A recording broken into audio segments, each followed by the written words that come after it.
Hier, le président du Ghana, John Dramani Mahama, était allé rendre visite à son homologue du Mali, le général, le président Assimi Goïta. Et il a plaidé pour un assainissement des relations entre la CEDEAO et l'AIS.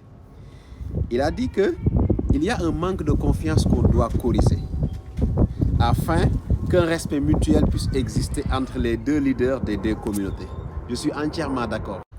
Il dit que nous devons instaurer des relations entre les deux entités, des relations dignes, capables d'assurer chacune des parties dans le but d'instaurer la paix dans la sous-région. Et là, ce qu'il dit est très important. Et souvent, je le dis dans mes vidéos, il dit que nous sommes tous des frères. On est appelés à vivre ensemble dans cette sous-région. Merci beaucoup. C'est ça que j'attendais. Et heureusement que les leaders commencent à comprendre que leurs décisions politiques, là, nous, on s'en fout. Parce que s'ils commencent à reconnaître que nous sommes des frères, hein, nous sommes obligés à vivre ensemble.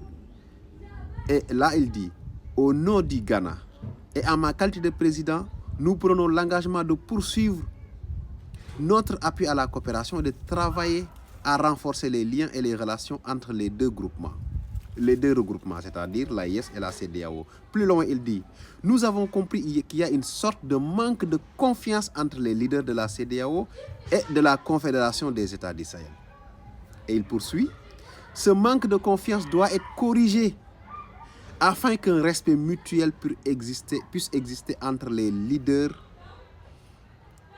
des deux entités. Ça, c'est très bien.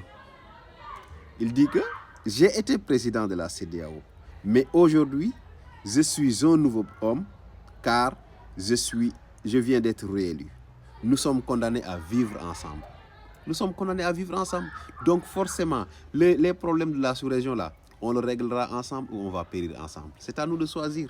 C'est à nous de choisir parce que la question du terrorisme ne nous laisse pas de choix. Ne nous laisse pas de choix. Chacun est obligé d'agir de son côté. Que ce soit partage d'armement ou partage de renseignement. C'est obligatoire. Il existe, après il dit, là il parle de la relation qu'il y a entre le Mali et son pays qui est le Ghana. Il dit, il existe une forte communauté malienne au Ghana. Des Maliens qui ont des doubles nationalités, qui sont aujourd'hui des Ghanéens, qui participent à la vie économique du Ghana, mais aussi du Mali.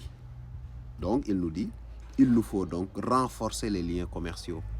Merci beaucoup. Je pense que les dirigeants commencent à se réveiller. Et ça, j'aime ce discours-là. Il poursuit, il n'a pas fini. Renforcer également le corridor sud pour le transport des marchandises